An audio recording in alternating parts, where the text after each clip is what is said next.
कहानी की शुरुआत होती है बस्ती वालों से, जो कि आरती के लिए केक लेकर आए होते हैं। आज आरती का 21वां जन्मदिन है, साथ ही अमन की 21वीं बरसी। सभी लोग यहाँ पे आरती को कहते हैं कि आरती आज तेरा जन्मदिन है तो खुश क्यों नहीं है, आज अपन केक कटिंग करते हैं। लेकिन आरती साफ मना कर देती है। आरती कहती है कि आज मेरे बाबा की बरसी है और मेरे बाबा की बरसी के दिन मैं केक नहीं काटूंगी। इस दुनिया की कोई भी ऐसी बच्ची नहीं होगी जो कि अपने बाबा के बरसी के दिन ही अपने बर्थडे को सेलिब्रेट करे। मुझे तो यह तक नहीं पता कि मेरे बाबा कौन है, वो कहाँ पे रहते थे, आखिर उनके साथ क्या दुर्घटना हुई, उनके परिवार वाले कहाँ हैं, वो मुझे ढूंढने क्यों नहीं आए। मेरे मन में हजारों सवाल चल रहे हैं। जब तक मुझे उनके जवाब नहीं मिल जाते मैं मेरे बर्थडे को सेलिब्रेट नहीं करूंगी। उसी वक्त गणेश अवस्थी कहता है कि आरती तुझे केक काटना चाहिए, कुछ समय बाद तेरी शादी हो जाएगी, तू दूसरे घर में चली जाएगी, फिर हम सभी लोग मिलके तेरा बर्थडे कैसे मनाएंगे। आज तक तूने एक बार भी केक नहीं काटा है, आज तो काट ले, अपने नानू की इच्छा आज तो पूरी कर दे। आरती इस वक्त तक बहुत ज्यादा भावुक हो जाती है। साथ ही इस वक्त तक गणेश अवस्थी इशारे से पद्मा को कहता है कि वो फोटो उठा ले जो कि हाथ से जमीन पर गिर गई है, क्योंकि वो फोटो थी अमन की। अगर आरती को वो फोटो मिल जाती, आरती वो फोटो देख लेती, तो आरती समझ जाती कि कहीं ना कहीं यही उसके पिता थे। फिर आरती जैसे तैसे करके उसके परिवार वालों के पास पहुंच जाती, क्योंकि वो जर्नलिस्ट है, वो फोटो देख के पता लगा लेगी कि यह किसके परिवार का लड़का था। लेकिन गणेश अवस्थी नहीं चाहता कि आरती लौट के राघव सिंह राजपूत के घर में जाए, क्योंकि वह लोग अंजलि और उसकी बेटी से बहुत ज्यादा नफरत करते हैं। उनकी नजरों में आरती पहले ही मर चुकी है, इसलिए अगर आरती उनके सामने जाएगी और अपनी सच्चाई सभी को बताएगी तो हो सकता है कि वह आरती को मार दे। इसलिए गणेश अवस्थी अपनी दूसरी बेटी को खोना नहीं चाहता। पहली बेटी तो वैसे भी जिंदा लाश बन चुकी है, इसलिए वो पद्मा को इशारा करते हुए कहता है कि पद्मा फोटो को उठा ले। इस वक्त तक आरती सोच में होती है और इसी बीच में पद्मा फोटो को उठा के छुपा लेती है। सभी लोग यहाँ पे कहते हैं कि आरती बर्थडे को सेलिब्रेट कर लेना, फिर तू चली जाएगी तो हम किस तरीके से तेरे बर्थडे को मनाएंगे। प्लीज बर्थडे को सेलिब्रेट कर ले, तेरे लिए नहीं तो हमारे लिए कर ले।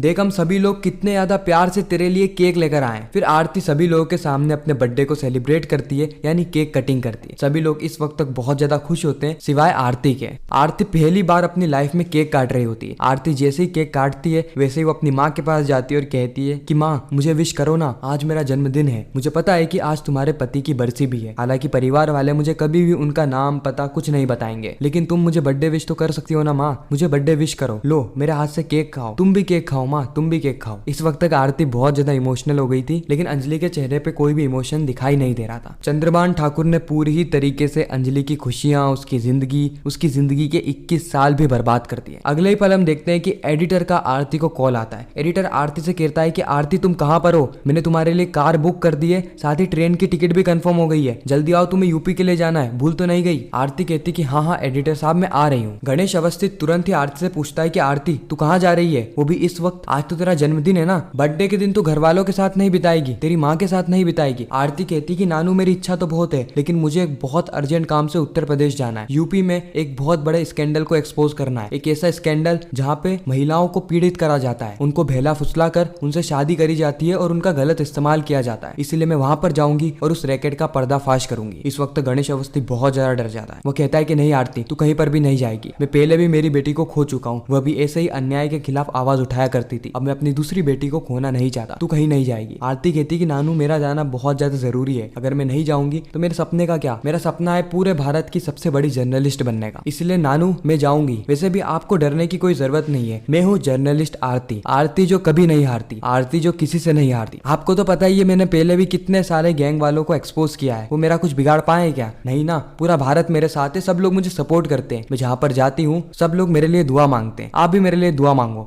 इतना कहकर आरती जबरदस्ती वहां से चली जाती है। हालांकि गणेश अवस्थी की इच्छा बिल्कुल भी नहीं थी, लेकिन आरती के सामने उसकी एक नहीं चलती है। आरती के जाने के बाद गणेश अवस्थी को एक कॉल आता है, वह कॉल होता है रघुवंशी परिवार की तरफ से। रघुवंशी परिवार से आरती के लिए एक रिश्ता आया होता है। गणेश अवस्थी कहता है कि रिश्ता मेरी बेटी के लिए, वो भी आपके परिवार से, मैं तो धन्य हो गया, आप ये बताइए कि हमें रिश्ते की आगे की बात कहाँ करनी है। लेकिन रघुवंशी परिवार वाले इतनी ज्यादा जल्दबाजी में होते हैं कि वह कहते हैं कि हमें 7 दिन के अंदर ही शादी करनी है। गणेश अवस्थी कहता है कि 7 दिन के अंदर, इतनी जल्दी, वैसे मुझे कोई दिक्कत तो नहीं है क्योंकि लड़का बहुत अच्छा है, इसलिए हम तो तैयार हैं, हम 7 दिन के अंदर शादी करने के लिए तैयार है, मैं सारी चीजें आरती को बता दूंगा, आप आगे का जो प्रोसीजर है उसे शुरू कर दीजिए। अगले ही पल हम देखते हैं कि एडिटर साहब के पास पुलिस ऑफिसर आए होते हैं। वो एडिटर साहब को बताते हैं कि आपने जिस गैंग को एक्सपोज किया है, यानी आपके जर्नलिस्ट ने, वो बहुत बढ़िया काम किया, लेकिन मैं आपको बता दूं कि यूपी में भी एक ऐसी ही गैंग काम करती है, हम चाहते हैं कि आप उसी जर्नलिस्ट से बात करें और यूपी में उसे भेजिए। एडिटर साहब कहते हैं कि हमने कब का हमारी जर्नलिस्ट को यूपी में भेज दिया है, वो भी टॉप क्लास जर्नलिस्ट है, उसने पहले भी कई सारी गैंग्स को एक्सपोज किया है, उसका दिमाग एकदम रॉ के एजेंट की तरह काम करता है, उसे पता रहता है कि कब क्या करना है कब क्या नहीं करना है, उसको किसी की जरूरत भी नहीं पड़ती, वो अकेली ही सब पर भारी है, बड़ी बड़ी मुसीबतों में घुस जाती है और उसका समाधान निकाल के लाती है। पुलिस ऑफिसर कहते हैं कि अच्छी बात है, बहुत अच्छी बात है, हम आपको सिर्फ ये बताने के लिए आए हैं कि वह जो गैंग है वो बहुत ज्यादा खतरनाक है, वो छोटी बच्चियों को फंसाते हैं और उनसे शादी कर लेते हैं और फिर बाद में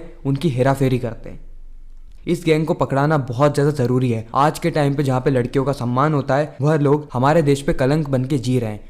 अगर हम चाहे तो उन्हें कभी भी पकड़ सकते हैं, लेकिन हमारे पास सबूत नहीं है, तभी तो वो कोर्ट जाएंगे और कोर्ट से वापस से छुट के आ जाएंगे। हमें तो यह भी न्यूज़ मिली है कि कोई एक्स पॉलिटिशियन है जो कि उनका सपोर्ट कर रहा है। इस वक्त तक जो पुलिस ऑफिसर होते हैं उनका इशारा कहीं ना कहीं चंद्रभान ठाकुर के ऊपर होता है, लेकिन क्योंकि वो सरकारी नौकरी कर रहे हैं इसीलिए वो खुल के किसी के भी सामने किसी पॉलिटिशियन का नाम नहीं ले सकते, वो भी वह पॉलिटिशियन जो कि सिर्फ और सिर्फ गैर कानूनी काम के लिए ही जाना जाता है। खैर, पुलिस ऑफिसर एडिटर साहब से कहते हैं कि हमें उस लड़की से मिलना है, उस जर्नलिस्ट से। उसी वक्त एडिटर कहते हैं कि हमने तो उसको कब का यूपी भेज दिया है, जब वो आएगी तो हम उसको बता देंगे कि आप उससे मिलना चाहते हैं। इतना कहकर पुलिस ऑफिसर वहां से चले जाते हैं। पुलिस ऑफिसर के जाते ही वहां पर एंट्री होती है आरती की। जी हाँ, आरती वहां पर आ जाती है। आरती को देखकर एडिटर साहब चौंक जाते हैं। एडिटर साहब कहते हैं कि आरती तू यहाँ पर क्या कर रही है? हमने तो तेरे को यूपी के लिए भेजा था ना, ट्रेन की तेरी टिकट भी कंफर्म हो गई है, हमको बहुत ज्यादा खर्चा होगा अगर तू यूपी नहीं जाएगी तो। आरती कहती कि सर मैं तो आपसे ही मिलने आई थी, बस मैं जा ही रही हूँ, आपने कहा था ना कि आप मुझे कुछ फंड देंगे यूपी के लिए। उसी वक्त एडिटर साहब कुछ पैसे देते हैं आरती को। साथ ही आरती से पूछते हैं कि क्या उसकी एसीपी से मुलाकात हुई। आरती कहती कि कौन एसीपी, मेरी किसी से भी मुलाकात नहीं हुई है। अभी एडिटर साहब मुझे लेट हो रहा है, मैं यहाँ से निकलती हूँ। इतना कहकर आरती वहां से चली जाती है अपनी ट्रेन को पकड़ने के लिए। अगले ही पल में हमें रघुवंशी परिवार बताया जाता है, जहाँ पे रघुवंशियों का बेटा उदय रघुवंशी अपनी माँ की पेंटिंग बना रहा होता है। उसी वक्त वहां पर उसका चाचा प्रताप रघुवंशी आता है, जो कि उदय को टॉन्ट मारते हुए कहता है कि तुम्हारी शादी होने वाली है, इसीलिए ये फोकट की ड्राइंग बनाना बंद करो। उदय कहता है कि ये फोकट की ड्राइंग नहीं है, ये मेरी माँ की ड्राइंग है, मेरी माँ। प्रताप कहता है कि तुम्हारी माँ कभी भी लौट कर नहीं आने वाली, वैसे भी गद्दार लोगों की किसी को भी कद्र नहीं होती। उदय कहता है कि कितनी बार आप मेरी झूठी शादी कराएंगे सिर्फ और सिर्फ आपके मतलब के लिए। रघुवंशी कहता है कि मैं जो कहूंगा वही होगा, क्योंकि आज से पहले